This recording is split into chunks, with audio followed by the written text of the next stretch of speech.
안녕하세요. 킹덤 컴 인사이트에 오신 것을 환영합니다. 오늘 이 영상에서 다루려는 주제는 정치 성향이나 정당 선택의 문제가 아닙니다. 이 영상은 신학, 역사, 그리고 구조의 문제를 다룹니다.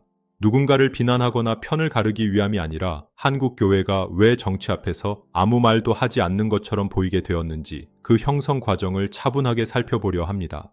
먼저 이 영상에서 사용하는 정치의 의미를 분명히 하겠습니다. 여기서 말하는 정치는 특정 정당 지지나 선거 전략이 아니라 권력법, 정의, 책임이 어떻게 작동해야 하는가에 대해 성경적으로 증언하는 영역을 말합니다. 이 영상의 핵심 결론부터 말하겠습니다. 한국 교회가 정치에 침묵하는 이유는 중립이기보다 비신학화된 회피에 가깝습니다. 정치가 더러워서 피한 것도 아니고 성경이 정치에 침묵하라고 가르쳤기 때문도 아니라 잘못 학습되고 축소된 신학의 결과라는 것입니다. 한국 교회는 오랫동안 이렇게 배워왔습니다. 구원은 예수 믿고 천국 가는 것이다. 물론 이것은 구원의 중요한 한 측면입니다. 그러나 성경이 말하는 구원은 거기서 멈추지 않습니다. 성경에서 구원은 개인의 영혼만이 아니라 삶의 방향, 사회의 질서, 권력의 사용, 정의의 회복까지 포함합니다. 하지만 구원이 사후의 문제로만 축소되면서 정치는 자연스럽게 이 땅의 일, 세상 권력, 영적인 것과 무관한 영역으로 분리되었습니다. 그러나 성경에서 하나님의 나라는 단순한 내면의 상태가 아니라 통치의 개념입니다. 그리고 통치는 언제나 권력, 법, 질서, 정의와 연결됩니다. 정치가 제거된 복음은 의도와 다르게 성경의 일부만을 말하는 구조가 됩니다. 교회 안에는 여전히 이런 말들이 반복됩니다. 정치는 교회가 말할 게 아니다. 위에 있는 권세에 복종하라. 이 말씀은 종종 비판은 금지되고 저항은 불신앙이며 침묵과 순응이 신앙인 것처럼 이해되어 왔습니다. 그러나 바울이 말한 권세는 무제한적인 권력이 아니라 하나님의 정의 아래에 있는 권세였습니다. 로마서 13장의 권세는 선을 행하고 악을 제어할 때 권세입니다. 악을 선이라 부르거나 정의를 거스르는 순간 성경은 침묵을 명령하지 않습니다. 성경을 보면 엘리야와 아합, 나단과 다윗, 예레미야, 다니엘, 느헤미야, 세례 요한과 헤롯, 그리고 예수님과 성전 권력은 모두 신앙과 권력이 충돌했던 장면들입니다. 성경은 언제나 권력 앞에서 하나님의 정의를 증언해 왔습니다. 물론 이것은 신앙만의 문제는 아닙니다. 교인 분열의 위험, 헌금 감소, 세무와 행정 문제, 건물 학교 복지시설과 같은 현실적 책임들은 교회를 점점 더 조심스럽게 만듭니다. 그 결과 영적인 이야기만 하자는 선택이 신학적 결론이 아니라 경영적 판단으로 자리 잡게 됩니다. 그러나 여기에는 역설이 있습니다. 한국 교회는 정치에 완전히 침묵해온 것이 아닙니다. 신학적으로 정리된 발언은 줄어들었지만 특정 이슈에서의 감정적 동원과 집단적 반응은 반복되어 왔습니다. 그 결과 신학적 분별은 사라지고 진영적 감정만 남는 구조가 만들어졌습니다. 신비주의는 판단과 분별을 영적 겸손으로 대체해주는 기능을 합니다. 하나님께 맡깁시다. 때가 아닙니다. 기도로 해결합시다. 이 말들은 틀릴 위험도, 검증도, 책임도 요구하지 않으면서 가장 영적으로 들리는 언어가 됩니다. 모든 것이 하나님의 뜻이라고 하지만 저는 반드시 그렇게만 볼 수는 없다고 생각합니다. 하나님은 인간에게 자유의지에 의한 결단과 선택의 능력을 주셨습니다. 그러나 그 자유는 하나님의 주권과 무관할 정도로 자율적인 자유는 아니었습니다. 오히려 하나님은 그 자유의 선택조차도 자신의 뜻 안에서 사용하시고 때로는 인간의 실수나 고난, 억울함까지도 구속사의 도구로 전환하시는 분이십니다. 그렇기에 오늘 우리가 내리는 선택과 책임, 결단과 인내조차도 하나님께서 존중하시며 함께하시는 자리일 수 있습니다. 하나님은 자신의 주권 안에서 인간의 순종뿐 아니라 때로는 외침과 항변조차도 품고 계시는 분이십니다. 결국 요나의 순종도, 욥의 항변도, 그리고 예수님의 온전한 복종도 모두 하나님의 큰 뜻 안에서 연결되어 회개와 생명, 회복과 부활의 사건으로 귀결되었습니다. 그러나 성령은 말씀을 우회하지 않고 말씀 안에서만 역사하십니다. 기복주의 역시 마찬가지입니다. 잘 되게 해주는 하나님이라는 구조 안에서는 정치, 사회, 권력 이야기가 불편하고 위험한 요소가 됩니다. 메시지는 이렇게 이동합니다. 회개는 축복, 정의, 형통, 십자가 돌파. 이 흐름은 다음과 같이 정리할 수 있습니다. 신학적 연구의 약화, 신비주의적 언어 의존, 기복주의적 메시지 강화, 정치-사회 발언 회피, 우리는 영적인 교회입니다. 이것은 중립이 아니라 탈신학화의 과정입니다. 이 지점에서 우리는 잠시 멈춰서 스스로에게 물어봐야 합니다. 우리가 침묵해온 이유는 정말 신앙이었을까요? 아니면 신앙의 이름을 빌린 안전이었을까요?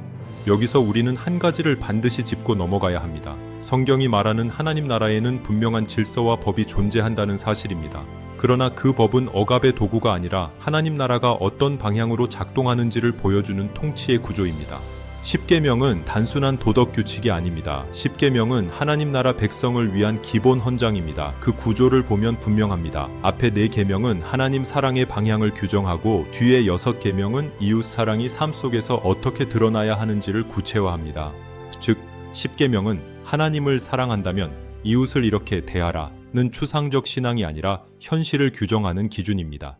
예수님은 이 십계명을 폐기하지 않으셨습니다. 오히려 십계명의 핵심을 가장 분명하게 요약하셨습니다.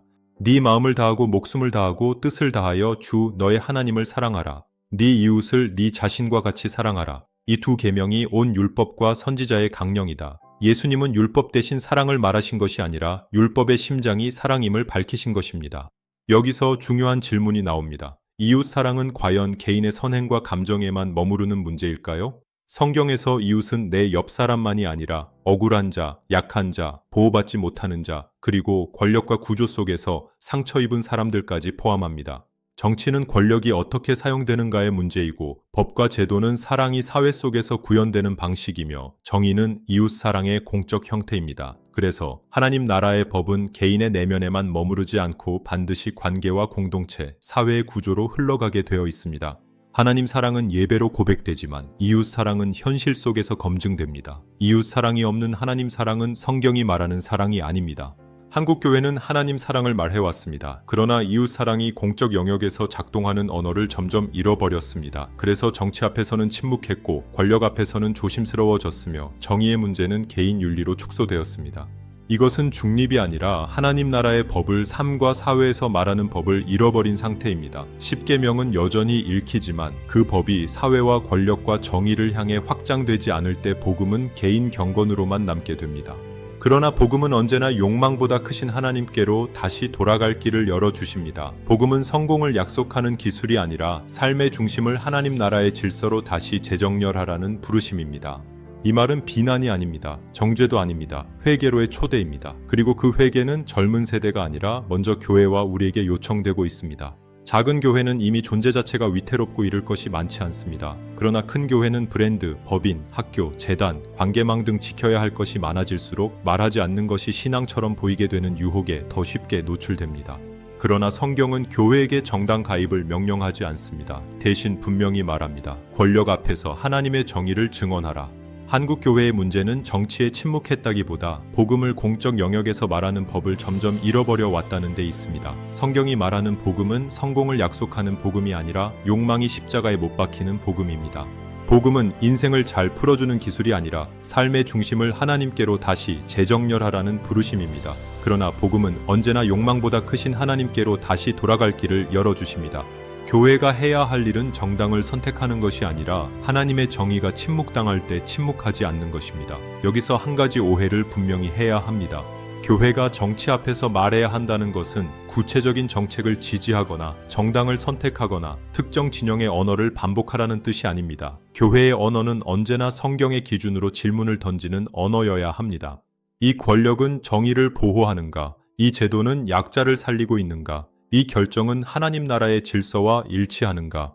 교회는 답을 강요하지 않습니다. 그러나 질문을 침묵해서도 안 됩니다. 이 질문은 교회를 정치화하기 위한 것이 아니라 정치를 우상화하지 않기 위한 최소한의 신앙적 경계선입니다.